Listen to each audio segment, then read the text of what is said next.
What's a scary or disturbing fact that would probably keep most people awake at night?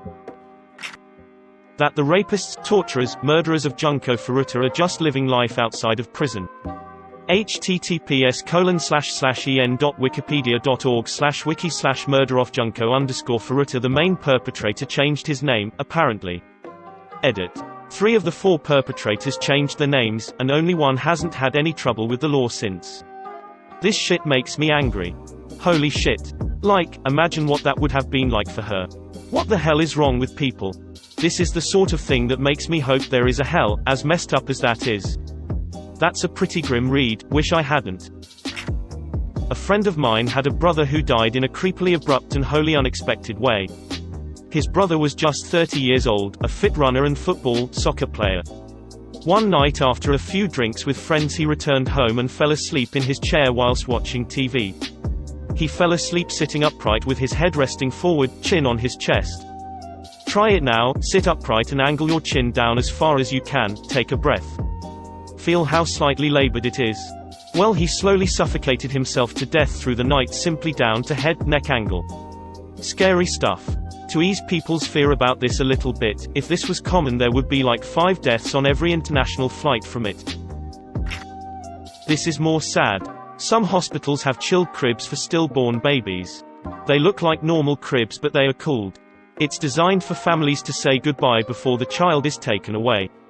Some hospitals even provide a photography service for these families. You can even donate money so more hospitals have these cribs. It's sad that something like that needs to exist, but kind for families in that situation.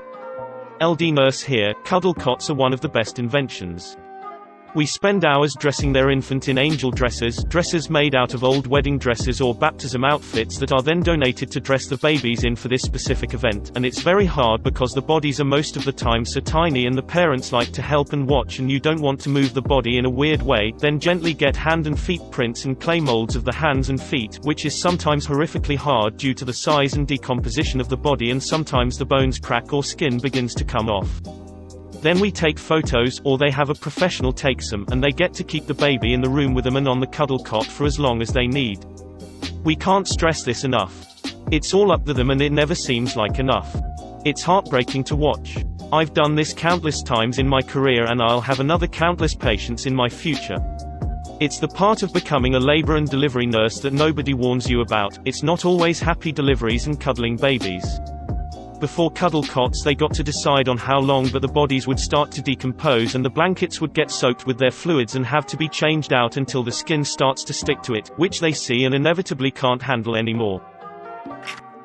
There's nothing fundamentally stopping something in your brain from breaking forever while you sleep tonight. You could be hungry forever, lose your eyesight, become consumed with uncontrollable rage, whatever.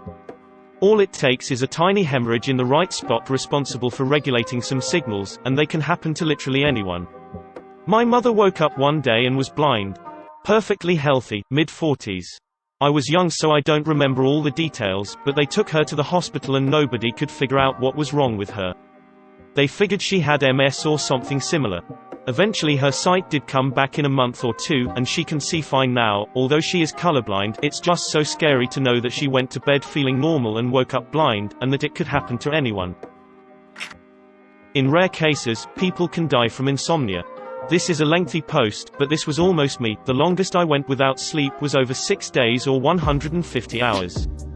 Normally it'd do about half a week awake, then my body would shut down, and the cycle would continue. It is the worst kind of torture. You are lying there at night, you want sleep, you know you need sleep, you know you are dying, you are so utterly tired, your whole mind is screaming, but your body completely betrays you and refuses to give it to you.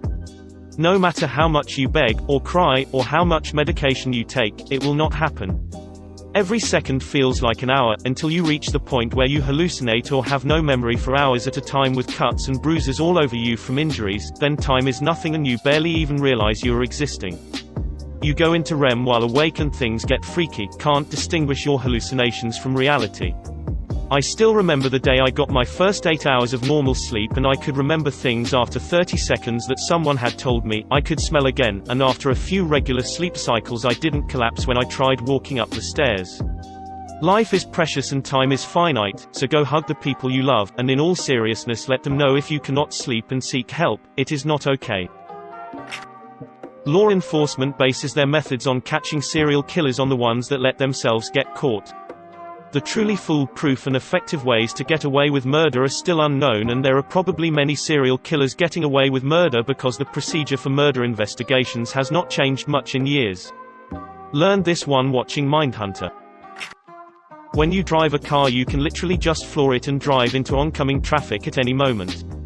I always thought it was weird that everyone just agrees on the road rules and not to just crash and kill.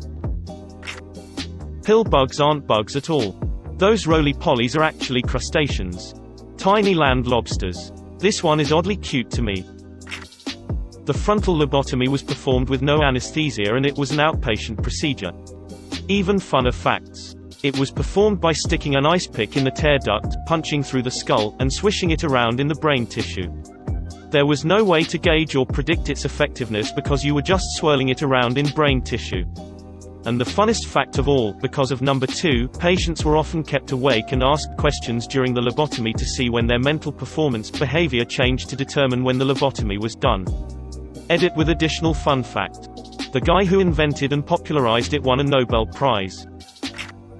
You are far more likely to be murdered by someone you know than a stranger. Ha, joke's on you, I don't know anyone. Dust mites are microscopic arachnids that live in your sheets and pillows and feeds on your dead skins. They are apparently in all homes no matter how clean. They are just vibing. Stifling a sneeze can rupture your throat. Here edit. Thank you for those who pointed out that my title was a little bit misleading. You'll be fine as long you don't suppress your sneeze. Have a good day. There is a plant called Dendrocnide moroides, also known as gimpy gimpy, or the suicide plant. It's mostly found in Australia and has little stinging hairs all over it.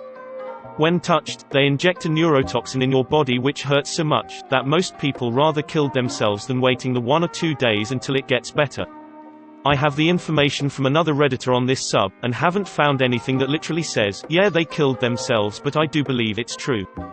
Anyway, Ernie Ryder, who got hit by this plant in 1963, said, "For 2 or 3 days the pain was almost unbearable, I couldn't work or sleep, then it was pretty bad pain for another fortnight or so.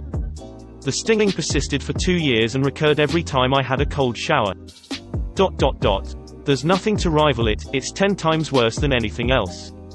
Source: https://en.m.wikipedia.org/wiki/dendrocnide_moroides. I saw a show segment on these and the locals have a cure now. They keep wax strips handy, like for waxing your leg hair off. The strips pull the little hair-like pain transmitters out of your skin. The host of the show, like an absolute idiot, touched the plant with his finger and he said the pain made him want to throw up. The wax strip made the pain manageable. The fruit is edible to humans if the stinging hairs that cover it are removed. What insane human decided to try and eat the damn plant after seeing what it's capable of? When swimming in stagnant water you could inhale an amoeba which eats its way through your nose and then eats your brainstem. You can get a flesh-eating amoeba from a water park. Edit. Sorry, not sure about flesh. I meant brain. 30% of the weight of solid feces is dead bacteria. Edit. For those of you requesting a source, here you go. https://www.britannica.com/science/feces. I'm actually editing a book that gives a higher percentage, which I had to fact-check. I've not received a response to my author query about the discrepancy, but that's okay. I'm at the limit of my curiosity. Also, in terms of source, the person below that said, typically, the anus made me laugh, as did the person who responded, typically. For those of you who want a percentage in liquid feces, I'm having some difficulty with the centrifuge and will get back to you. This is actually super interesting. It's estimated that there's somewhere around 25 to 50 serial killers that are active each year in the US. 1 per state. Nice. Someday, one last person will remember you for the last time, and from that day forward, no one ever will. Not Mama Coco.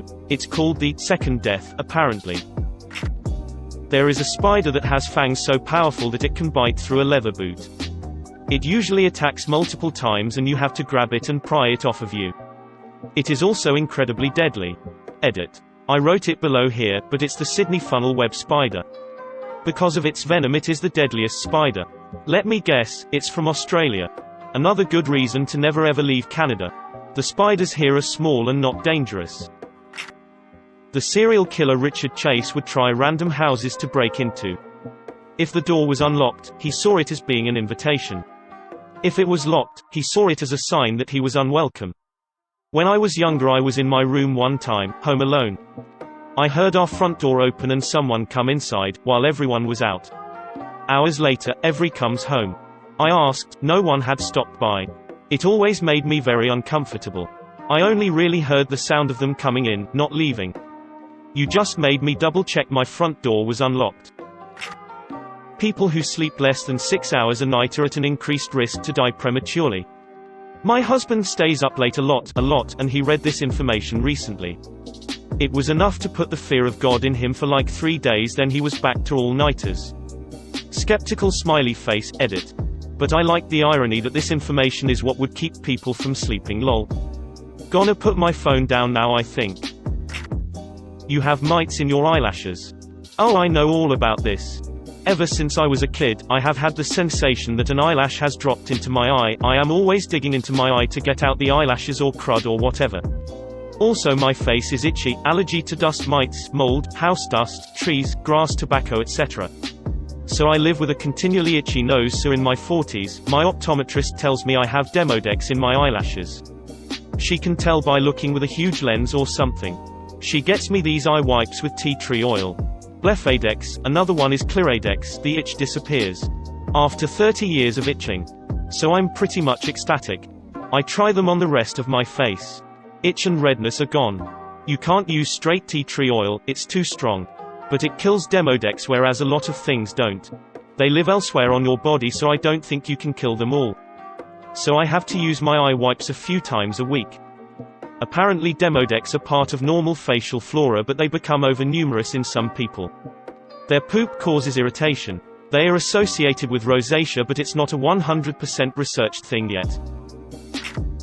Pigs will eat humans if given the chance.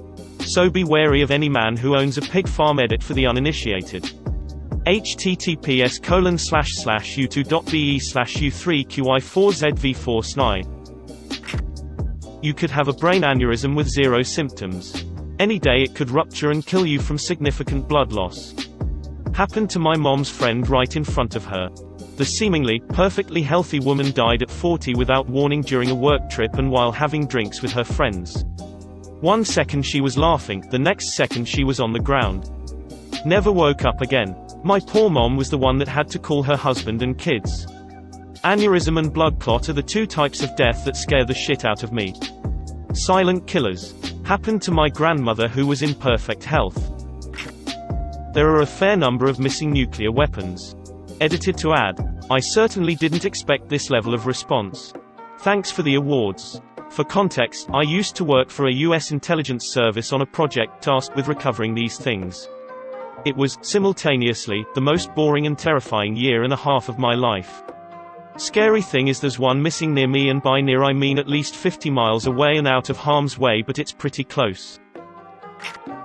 This one's a little esoteric, but false vacuum decay, the fundamental properties of the universe might suddenly decide to change one day.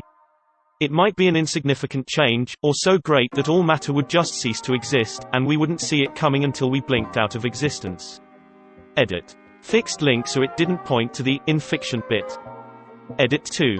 As several people have pointed out below, there's a good Kurzgesagt video on this. Upvotes to everyone who linked it. Whoa, I didn't think that was legit at first because the part of the wiki page it brought up was how it's been used in fiction. I did a mini project on quantum tunneling a few years back, but have never heard about false vacuum decay before. Thanks for the cool read, absolutely fascinating, and terrifying. So basically universe says, fuck it, new vacuum state, and gravity just fucking disappears. Prions exist, edit. I am not that good with biology, so I left it to other Redditors to explain. But since so many of you asked, prions are misfolded proteins that cause other proteins that interact them to become misfolded or prions themselves. This can stop crucial body processes and cause death, and there's no cure. Yes, but in a couple years when scientists synthesize a strain of polythiophene that is non-toxic, prion disease will be able to be treated and possibly cured. Not only that, every person has prions in their body, made as part of their DNA on chromosome 20. They are harmless to us until they come across a harmful one, that then teaches the proteins already in our body to fold. Prions are scary as fuck. For those unfamiliar, a hockey player named Colby Cave just passed away 2 days ago from a brain bleed in his sleep. It's horrifying that a 25-year-old in peak physical condition can go to bed and just die essentially. Especially by something so far beyond anyone's control. Totally heartbreaking series of events. https://en.wikipedia.org/wiki/Colby_cave